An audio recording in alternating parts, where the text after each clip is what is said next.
Welcome to the webinar. So this is Exploring Routes into the Planning Profession for Apprenticeships.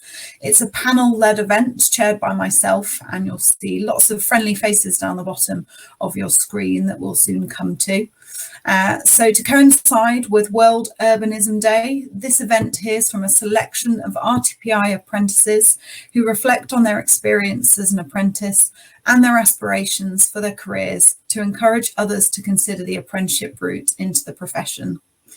The RTPI launched the apprenticeship in 2019 and currently offers the apprenticeship as the Chartered Town Planner through two different routes. First of all, we've got level 3, which joins after A levels and takes approximately 5 years, and level 7, which builds upon an undergraduate degree and takes approximately 2 years. There is also a new Town Planning Assistant apprenticeship coming later this year. The RTPI apprenticeship is supported across the whole of England, and the RTPI have partnered with the following universities to deliver the course. There's the University of Birmingham, Brighton, West England, UCL, Westminster, Plymouth, Sheffield Hallam, London South Bank, Leeds Beckett, and Anglia Ruskin. The apprenticeship is also supported in Scotland, Wales, and Northern Ireland, and please see the website at the end, and I'll provide a link. So I'm Amy Powell, and I'll be chairing today's webinar. I've just completed my master's degree in Chartered Town Planning at London South Bank University and work at a private consultancy in Oxfordshire. Alongside me today is Zachariah Denton, a planning apprentice at Henry Adams in the South East. He's undertaking the PG DIP Chartered Town Planner at LSBU. Samuel Biles is a planning apprentice at Edgars Planning Consultancy in Oxfordshire, and he's also undertaking the PG DIP Chartered Town Planner at LSBU as well. We also have India Char, planning apprentice at Bidwells in Milton Keynes, and she is undertaking her MSc in Urban and Regional Planning at Birmingham University. And finally, we have Sam Johnson-Schlee, Senior Lecturer and Course Director of Urban Environmental Planning at London South Bank. I just wanted to go through a few housekeeping notes just at the start of this session. As attendees, you've all been muted by the organiser. We would very much like you to join in via the chat box or the Q&A functionality, which is on the right-hand side of your panel in big marker. We will answer your questions either here or in the Q&A session at the end. If you would like closed captions, press the CC button on the top of your screen. So this discussion will run for approximately 30 to 40 minutes before we come to the Q&A at the end. And while I'll pick a few questions from those submitted to ask our panel. The event will be recorded and available after the event and will be sent to you. It will also be available on the RTPI YouTube page a few days after this event. If you personally lose connection to the session, then please try rejoining via the link emailed to you by the RTPI Southeast or Big Marker. You may want to ensure that your Wi-Fi is at an optimum level by disconnecting all other devices from the Wi-Fi, or sometimes using another browser helps with connectivity.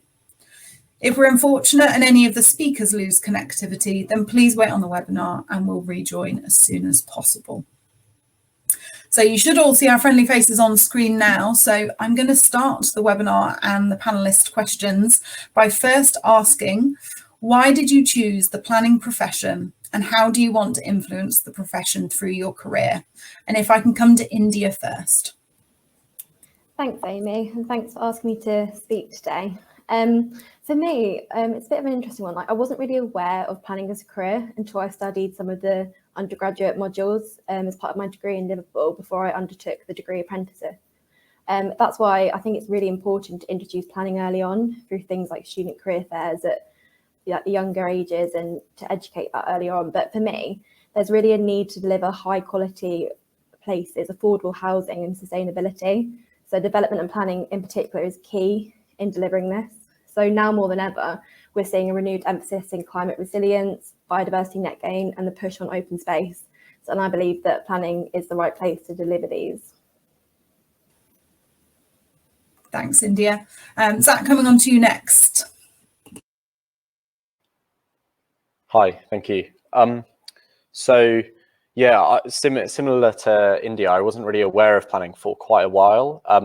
I undertook a level 3 apprenticeship before undertaking my current degree apprenticeship, which was really what sort of made me aware of planning. I started at a local authority, and generally I sort of, when looking for careers and sort of thinking about careers, I really wanted something that wasn't going to be the same every day. And planning generally does sort of give you the opportunity to have like a really varied workload. You know, you can specialize in so many different things. Like, so I'm quite interested in the environmental side of it and sustainability.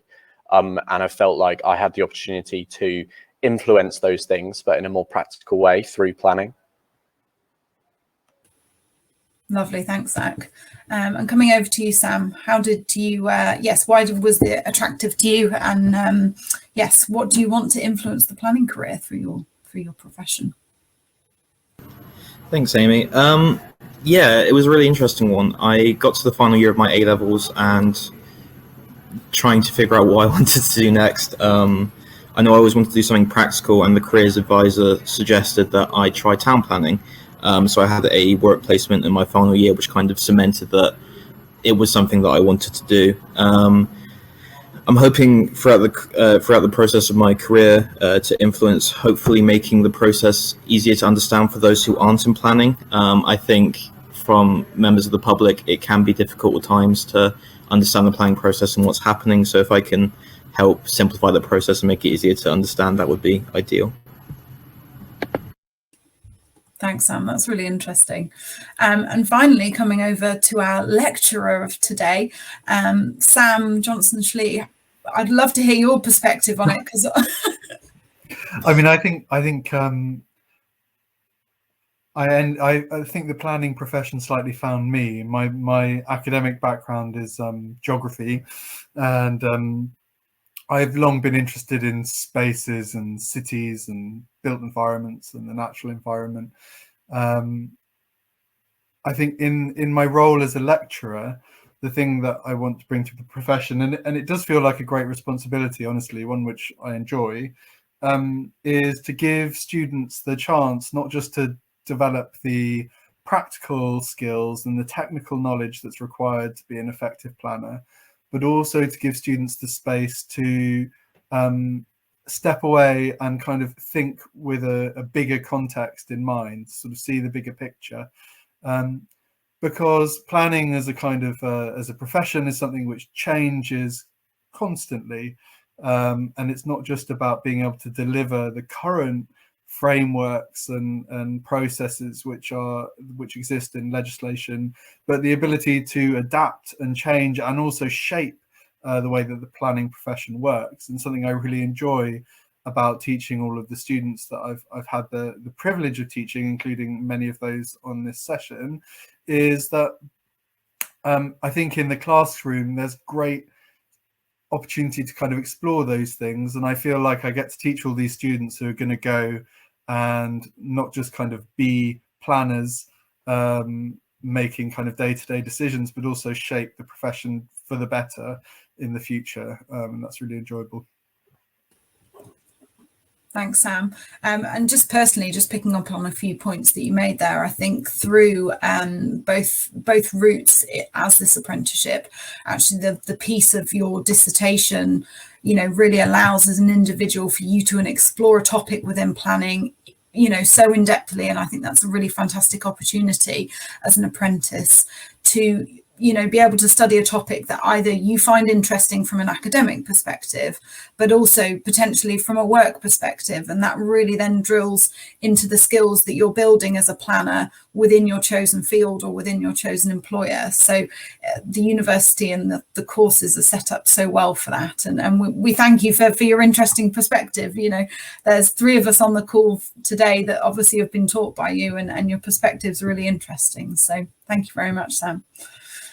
So coming on to a few direct questions that I wanted to ask each of our panelists here today. So I'll start with Sam Biles, if I may. So the question is, why was the undergraduate apprenticeship attractive to you rather than studying at university full-time? Thanks, Amy. I think definitely several reasons. It got to my final year of school, and I went on all the usual open days at universities, and it became quite clear quite quickly that the conventional route wasn't going to be for me. But higher education was something that I still wanted to pursue, and the apprenticeship route kind of gave you a nice balance between working and furthering your education. We're currently doing 1 day a week at university and 4 days at work, which has been really nice. And also being able to apply the theory that we learn in university in a more practical context, I think is really rewarding and kind of cements what we're learning. One of my main gripes with school was obviously learning the theory but never being able to apply it. So doing it in a day-to-day job in an environment with colleagues to support you has been really nice. I think the other one that is going to obviously stand out is the financial aspects. It is nice to be able to undertake a degree and not have to worry about the financial sides of it. And obviously being paid while undertaking your degree and learning is a huge bonus. Thanks, Sam. That's really a useful answer, I think, and provided an answer on so many different levels to perhaps those young people that this webinar will reach in time as an entry into the profession. So Zach, if I can come over to you, you're along with Sam on the PG dip at LSBU. So can I ask you just to give us a bit of information on how long your apprenticeship is and where you are on it? Yeah, so it's a 5-year course in all.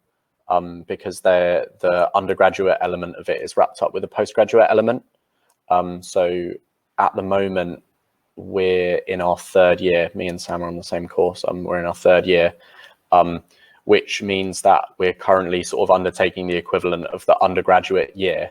And then, yeah, so that will progress on in the sort of final 2 years to work the postgraduate elements as involving, specialization. Where I think, we choose a route in which we, will specialize in, and, then eventually the chartership with the RTPI. Fantastic. Thanks, Zach.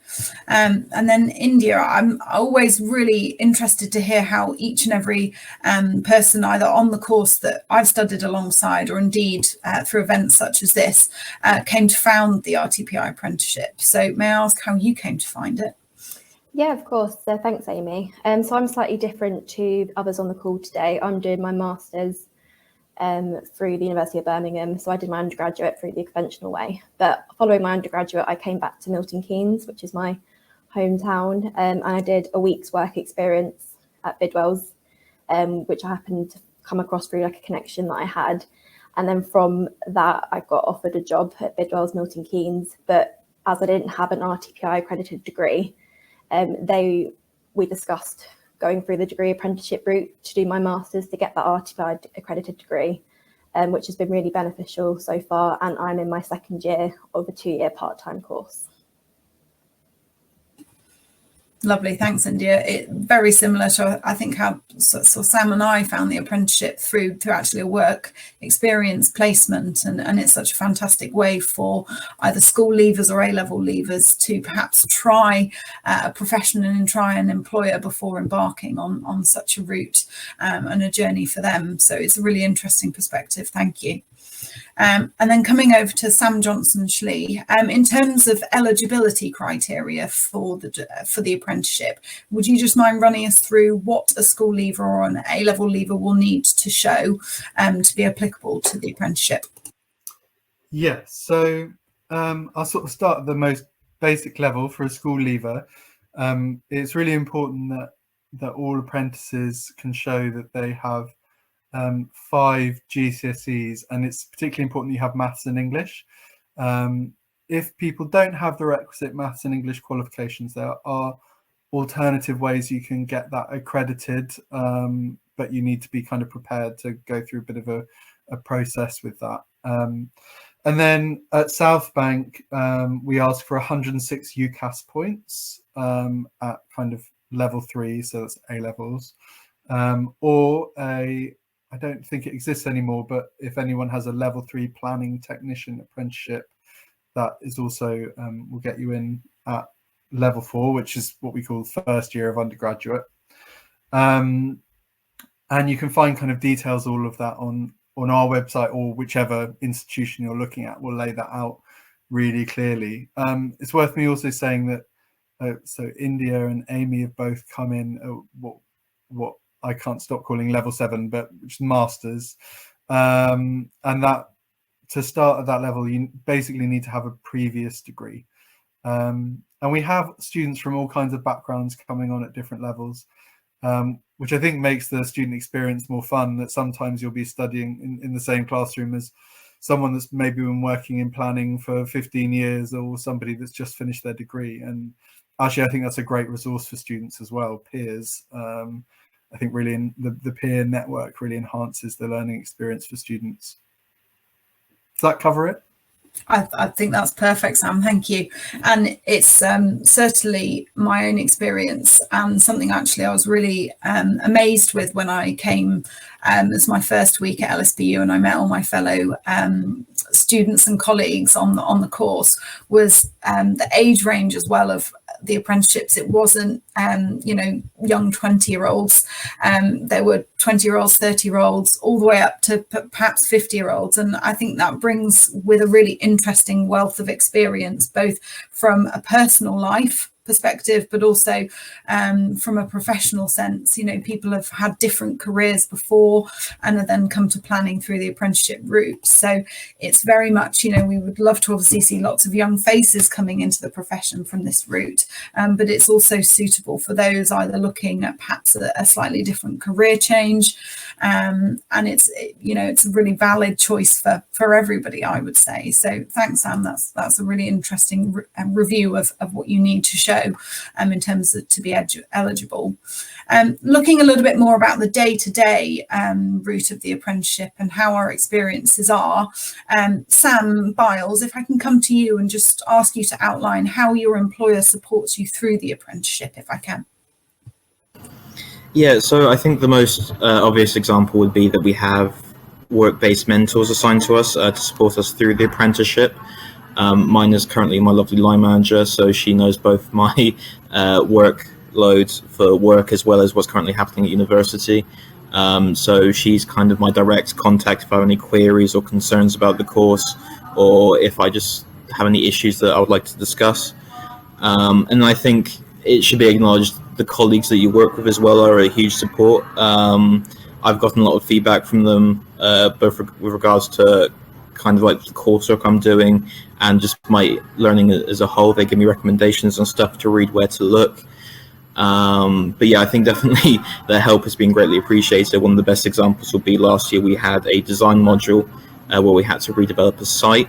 And after drawing some initial SketchUp drawings, I showed them to a colleague and he went, "You should try this," or "Hey, you put a footpath through here," which definitely helped me get a higher mark than I would have otherwise. But no, the support is definitely there from your employer. Thanks, Sam. That's really useful.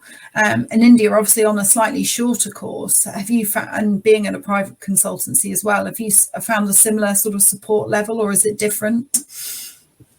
Yes, no, definitely. Like, to just touch on the points that Sam raised, I've got obviously my line manager and a mentor at work, and having that mentor who's a senior planner at the moment, so they're obviously a step above myself, and that's what we're aiming for following the APC. It's really useful to have that second perspective and have that support, both on university and in the workplace, just knowing that I can being back in the office, just turn around and be like, "I've got this question, please can you ask?" Whether it's university or work related, everyone's always there to listen to your questions and to give you an answer and give you that support. And if you need that additional support, if you've got like a university deadline coming up, for example, there's that flexibility to have that couple more hours when it's not technically a university day, because Mondays are university in your first year, and Tuesdays you're on a university day in your second year. So tomorrow I'm in Birmingham, but approaching deadlines is always a bit tedious when you're thinking, oh, when I'm going to get that done. It is challenging, but their support is there and it's on a flexible basis for myself, which is always good. That's fantastic to hear. And certainly I think a lot of the way the course is geared is so there's a crossover between university work and work in our professional lives. And I've certainly found, and I think you both echoed it there, that our colleagues and perhaps our mentors are actually really interested in the work that we're doing at university, and that also has a crossover to the employer. Certainly I think our employer has got value out of having a student apprentice and actually understanding the learning that you would get at university and actually passing that back to the employer. So it's almost a two-way street in a sense as well, for both apprentices and the employer. So Zach, I just wanted to come to you because I understand that you've changed your employer through your apprenticeship. And so if I can ask about how flexible the apprenticeship has been, and in terms of adapting to the changes in your personal circumstances and your employment, I think that would be a really interesting topic to pick up. I started my degree apprenticeship at a local planning authority, and I'd been there for 4.5 years, so decided to make a move, and I now work at a private planning consultancy, sort of within the same area. But the apprenticeship itself, the people at LSBU it was really, really easy to move over. I didn't feel like it was a constraint at all. Obviously it was discussed as part of my interview where I did say, I would like to continue with this apprenticeship, and my current workplace are more than happy to pick it up. And LSBU were really accommodating with moving that over. My new manager had to fill out one form to continue with the commitment, and from my perspective as well, it was literally one form to say these are my new workplace contact details, but other than that it was really, really easy. Thanks, Zach. So when you were entering into the apprenticeship, did you sort of understand the flexibility, or it didn't sort of feel like you were entering into 5 years and sort of thinking, what am I going to, how's this 5 years going to be? You were fairly relaxed sort of coming into it. I mean, it's definitely a bit daunting up front when I first joined, and it was like, okay, cool, 5 years. It's quite an intense time commitment to sort of sign yourself up to, especially I was 19, so I was like, it's more than 25% of the life I've actually had so far. But I did understand that it was quite flexible. I think I was the first person on my course to move workplace, and it's meant that a few people have had a chat with me about how it was to move, and I have just said to them that it's not, I didn't feel constrained at all by the apprenticeship when moving. It was really, really easy to move over. So I would say that, whilst it is daunting to think up front, 5 years, there is the university do really, allow for that flexibility in changing employments and, situations during that time. Lovely. And a point that you raised there about actually sharing your experience with other apprentices on your course, it's certainly an experience that I've shared at university. All being in a classroom together, all being available to speak with each other online as we have for the last year, having the obviously degrees moved online through COVID, is really nice to be able to sort of feel that you're there for your fellow peers. In the classroom, but also outside as well. So coming over to Sam Johnson-Schlee, can I ask how the university supports planning apprentices, and perhaps just pick out a few differences between a traditional either undergraduate or postgraduate degree and the apprenticeship? Mm-hmm. Yeah, so I mean, the first thing is the thing that applies to all of the degrees at South Bank and at all universities is that you've got fantastically knowledgeable and experienced academics leading your course. And something I'd highlight at South Bank is that we really pride ourselves in the balance of academic and professional expertise, and that's something we continue to build as a team. So this year we brought on more staff with that kind of professional experience, and I think that balance works really well in the classroom in terms of taking theory and learning how to apply it, as Sam was talking about. In terms of the difference between the regular degrees and the planning apprenticeship, the main thing is that on a traditional degree, it's just a relationship between the student and the university. So we've previously delivered degrees to part-time students who are in work, but we have no reason to engage with their workplace at all. Now we are in a formal kind of tripartite relationship between the university, the employer, and the student/apprentice. And what that means for the apprentice, I think, which is really useful, is that you've kind of got checks and balances. So if there are issues coming up at university that you don't know how to kind of broach or approach in the university context, you can talk to your line manager, your work-based mentor, and vice versa. So there is this kind of useful feedback loop, which I think really protects apprentices throughout the program, because an apprenticeship is, it's quite full on. I think it's really rewarding, but it's quite a full on experience educationally. So we put in a lot of support for students. The other thing that we have at South Bank that the students here who are at South Bank will have experienced is what we call a skills coach. We employed somebody called Susan, who is just the best person and really, really supports students. So what that means is that there's a dedicated person at the university who's not employed to be a lecturer, but is employed to be a kind of first point of call for students and a connection between the university and the workplace. So two times a year, she schedules check-in points with students together with their employer to discuss progress. And this isn't an assessment. It's not about checking up on people, getting people in trouble, but it's about making sure that all the support is in place for students as they go through the degree. Because,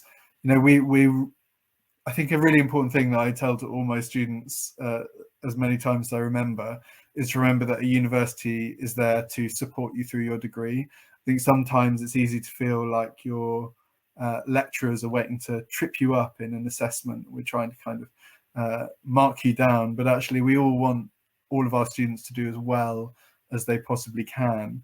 And we're putting more and more resources behind that all the time, because it's really our priority as course directors and as lecturers.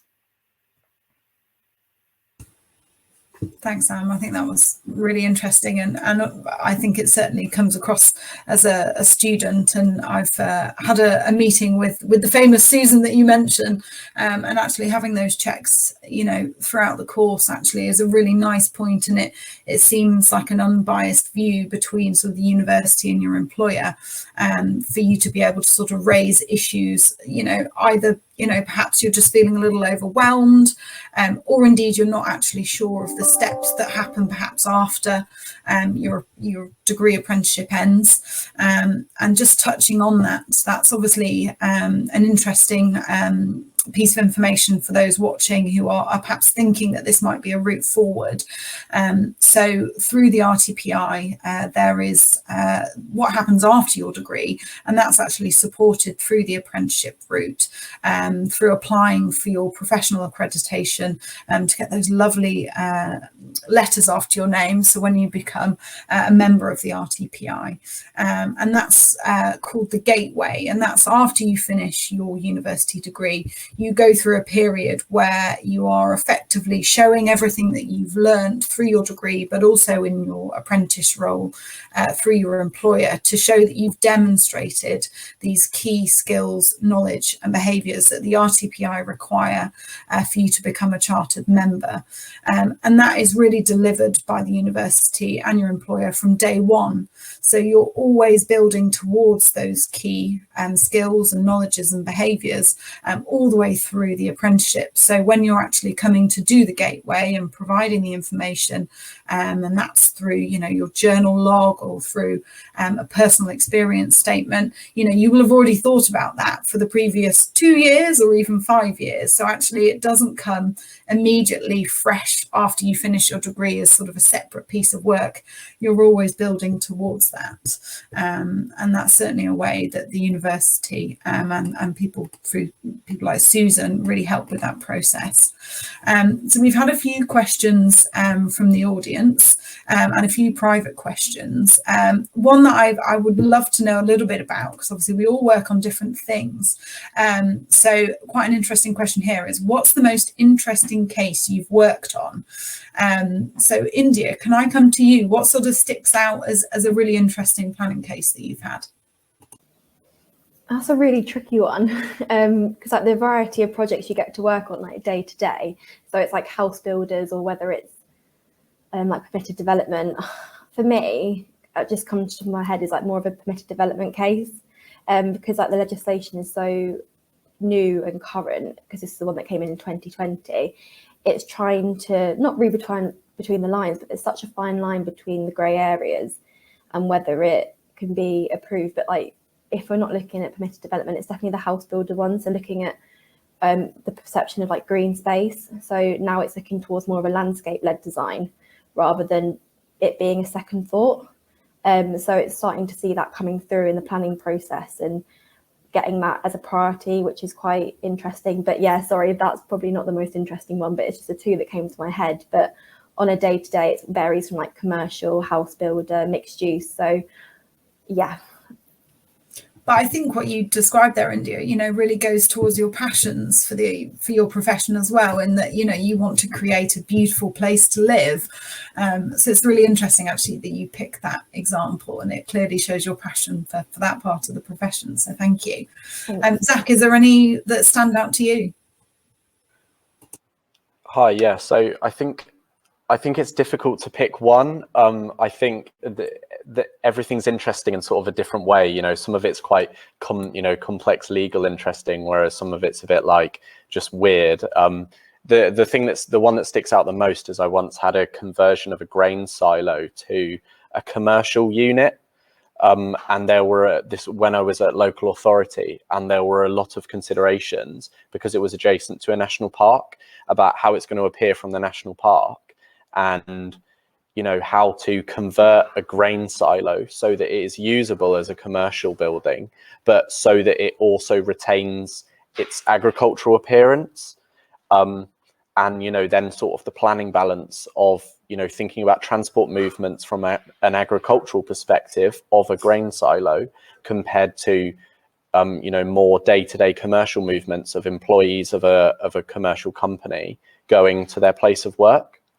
That's probably the one that sticks out the most, just because it was a bit strange having to think about a grain silo movements and stuff.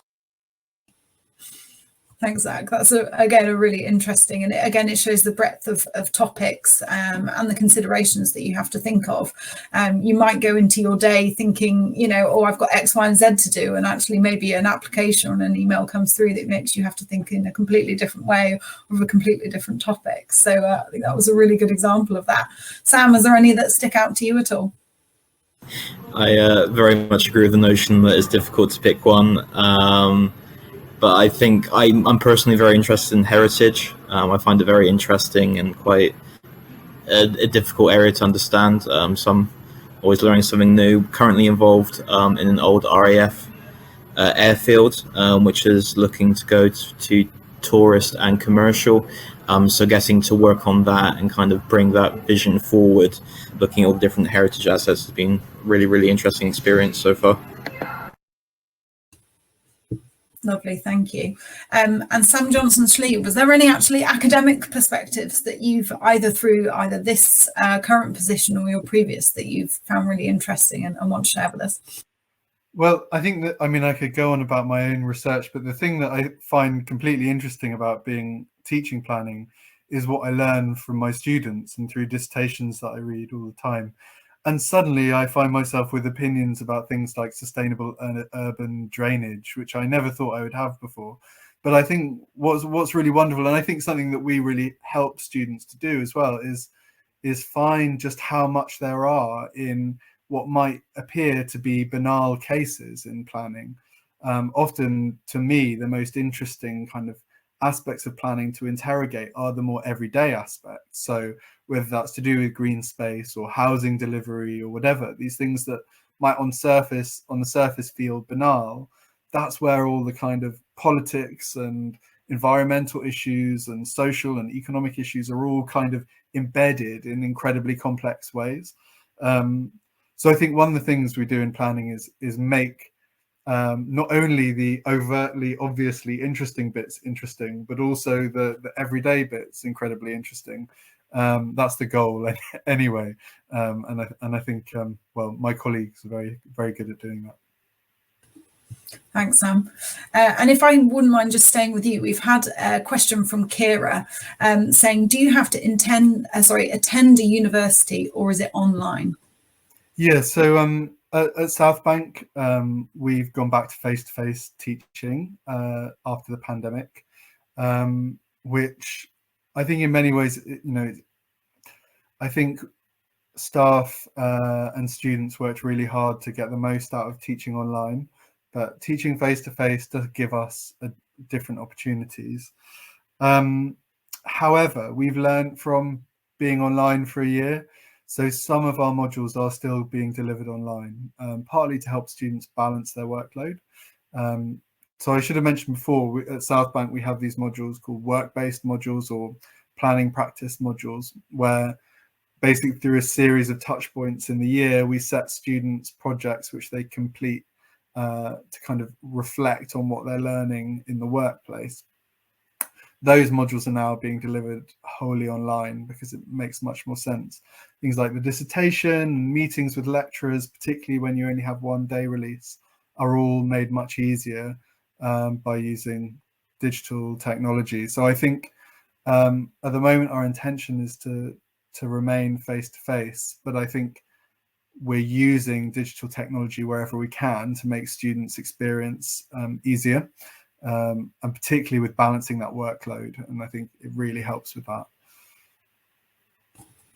Thanks, Sam. I completely agree in terms of balancing your workload. I think it's really useful, particularly through the dissertation section of my own master's degree, actually having the ability. Obviously, it was through COVID when university wasn't in face-to-face, but actually it allowed flexibility within my working week. It meant that I could schedule a dissertation and supervisor meeting actually on a day that wasn't based for university, actually, if that worked better in the calendar and what was happening at work. So that flexibility with actually delivering teaching and certainly face-to-face meetings online was really useful.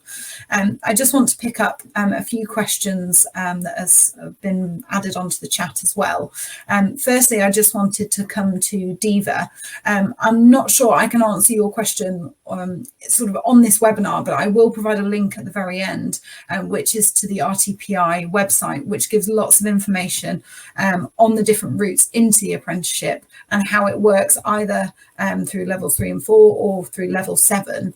And just talking from what Sam was saying earlier about the eligibility, it may be that your previous degree transfers over either in UCAS points or indeed feeds into that route. So I'll provide that at the end of the webinar so you can have a look yourself. And then just wanted to go back to Dylan in terms of what the experience is during the Lyciento period and whether it's difficult. So I perhaps am maybe the only one that can answer what happens after a degree, having sort of finished in October, and just again sort of explaining the gateway process and obviously what you need to do to get your RTPI accreditation.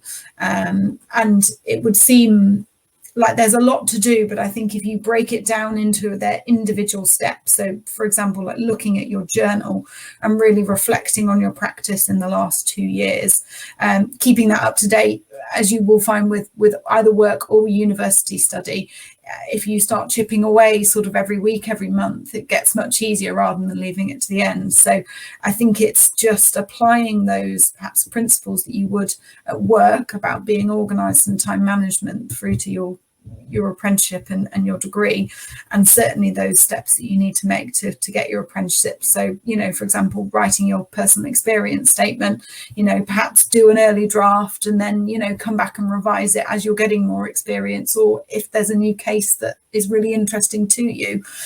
So I'd probably say just sort of keeping up to date and keeping it regular is the best way that I can see, and certainly what colleagues have said through the same process at work, is just chipping away at it every now and then. So that would perhaps be my answer to the question there.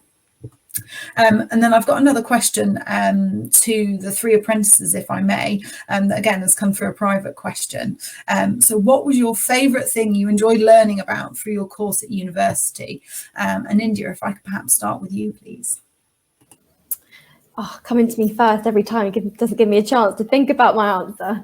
So I've got a module at the moment, it's urban property development. So we're looking at a site in Birmingham, and it's looking at like the site constraints, the opportunities, like what we could do with this site. And especially at the moment, it's near the new HS2 station. There's a lot of development going on, like transport links. And it's really interesting to see what people come forward with these sites and how this has changed, because this is a site that benefited from planning permission in 2016. But that planning permission talked about offices, and I'm not saying that offices are not needed anymore, but we're looking towards more flexible spaces, and it's looking how co-working can be introduced and how these spaces are more mixed use design. So being able to practically take that theory and put your own ideas and see how that cross links into your everyday working environment, because I personally do like site appraisals. So it's just a really interesting one to be able to input into that. And we get planning consultants coming in from different places in Birmingham. So it's interesting to have a lecturer's side of view and also other side of views on that. So yeah. That's really interesting, and I think it's part of the apprenticeship, isn't it, is that we all learn from each other, and certainly part of the student experience is learning from other professionals. You know, we, like you, have had professionals come in from urban design practices through from local authority actually giving their first-hand experience, and that's been really interesting. So Zach, if I can come to you, any highlights of the course so far for you? Yeah, there have been a few that I've really enjoyed, but probably my favourite one was all about urban design, and you know, the visuals of places and how places work, not just from like an economic perspective or like a, you know, a figures perspective, from more of like a placemaking perspective and how people experience the area and stuff like that. And there's a lot of theory background, and you know, one of the courseworks for that was doing an urban design almost appraisal of an area and identifying the key characteristics of an area and how they work together. And that was probably a piece of coursework that I really enjoyed. You know, I ended up looking at a town close to where I live and really sort of understanding why it was built in that way. And yeah. Thank you, that's really useful. And then Sam, Biles, if I can come over to you and ask you what your favourite bit has been so far. I think so far my favourite bit is probably going to be, we had the module last year about environmental change, so looking at the issues and the impacts and how planning can help address those issues, so such as zero emission zones, flood defences, etc. Although I think I do have to give a quick shout out to making sustainable places in our first year, where we had a lovely field trip to Cornwall, which is probably one of my highlights for the course so far. Lovely. Yes, I'm quite jealous of the undergrads that managed to get on a field trip. It sounded like you absolutely had a great time. And again, you know, you all got to meet each other. It goes actually quite well into a private question that I've had. In terms of the student experience, obviously it is slightly different being 1 day a week, rather than perhaps having a degree that is based over, you know, a couple of days a week at university. So if I'm going to come to Zach first rather than India. So yeah, how have you found the student experience, and perhaps those others on your course, and mixing with those? I mean, yeah, it's definitely different to you know, like a full-time university course. It's still definitely been fun. You you do still meet people and you do sort of form friendship groups and stuff like that on the course. You know, it's just, you know, everyone's coming from all over the UK.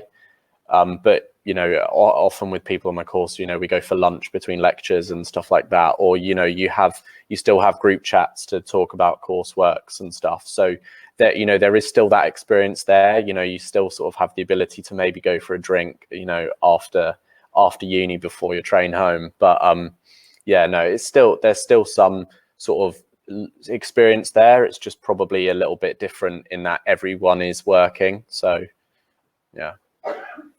Thanks, Zach. And India, as obviously you've done an undergraduate degree, I think you said at Liverpool, and now obviously you're doing your master's through an apprenticeship route. How has your student experience differed?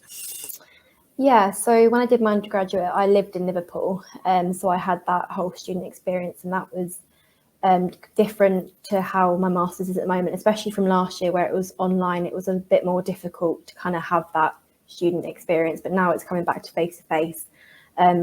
I don't live in Birmingham, so I tend to go up and then we'll have lunch or go out to the pub. But all the people that live in Birmingham know the best local, so I'll just do what I'm told in that sense. But there's definitely the opportunity there, and you have that support network as well. So there's a group chat like Zach mentioned, and there is an opportunity on your day release to make the most of the day, see other people, which is definitely better now than it was on Zoom online. Lovely, thank you. And Sam, you get to travel up to London for your university days. So how have you found that? Yeah, it's been good. It was a bit rough initially, early hours, but no, once you get used to it, I think it's very much a worthwhile experience. Getting to come into London, see bits that I previously hadn't seen. We had to walk around in our first year, so I got to know the area quite well then. But yeah, no, getting to come into London is a great experience. Everyone on the course is lovely. As mentioned, different backgrounds, so private, LPA, some people just doing a separate full-time degree, but getting to mix with everyone and getting those different views has been enlightening, getting their perspectives on stuff that otherwise I might not have had. It's been really nice. Thanks, Sam. That's really interesting. And I've just got time for one more question before we close today. It was actually a private question that came through. I'm going to direct it, if I can, to Sam Johnson-Schlee. So in terms of sort of university, when you're looking at an apprenticeship, do you have to choose a university first, or do you use an employer first? And how can you pick between the two? Yeah, that's a really good question. So yeah, unlike most degree programs, you have to apply first to the employer. So you need your job before you can get onto the course. So once you've got that agreed with the employer, then together with the employer, you'd make an application to the university. The employer would probably have a view on how far they're willing to pay your transport expenses for, and so on. So I think there's practicalities will probably usually govern what institution you study at. Although, for instance, within London, there are a few different options. Often then you're going on relationships in the workplace. So, you know, many of you will be getting jobs at employers where members of staff have already completed degrees and now apprenticeships at other institutions. So often that's the way that these things work, through kind of a recommendation. What I would say though is that when you're kind of thinking about going into the apprenticeship, you don't just have to wait for opportunities to come up. It's a great thing for you to do, to just get in touch with people and ask whether they've considered hiring an apprentice, because all employers will want to have an apprenticeship, basically because they all pay money towards the apprenticeship levy, and it's to their benefit to hire apprentices in various ways. The government makes it very kind of incentivized. So don't feel like you have to wait for an opportunity to come up.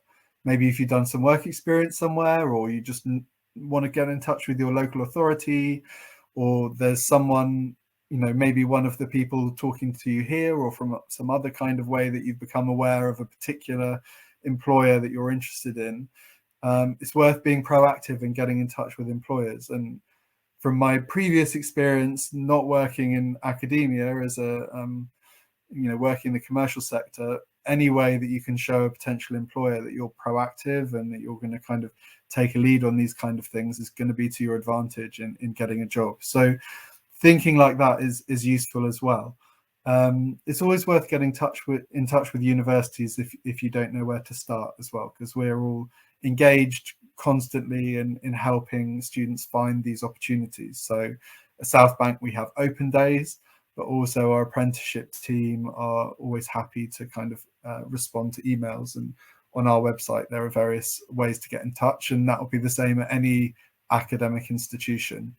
But yeah, unusually you start with the employer and then go to the university afterwards. Perfect. Thanks, Sam. That's really useful. So just in terms of closing, I just wanted to provide the link to the RTPI apprenticeship, which is on the screen now. Actually, on that webpage, there is, again, that list of universities that provide the degree apprenticeship, but also it gives a flavour of employers and local authorities that have supported the apprenticeship in the past. So may give apprentices a good idea of perhaps where to start, or indeed sort of geographically those companies and local authorities perhaps nearer them that have got a proven track record with providing the apprenticeships. So do definitely go on the website. It's a really useful resource and will provide lots of information of how the degree apprenticeship is set out through the different routes as well. So as we've got no further questions, I just wanted to say a huge thank you to our panelists today for their time and their really interesting experiences. And also a huge thank you to Susan at the RTPI for all the administrative work that she's done in terms of getting this webinar live. As we said, you will be provided with a link on email to a recording of the webinar, and also check out the RTPI's YouTube page. It also has some really interesting resources on there of previous talks, but also some really interesting updates on where the RTPI is. And just finally, in terms of closing, I'd also just wanted to thank the Thames Valley Young Planners, who is a local Thames young planners group who organises CPD events, social events.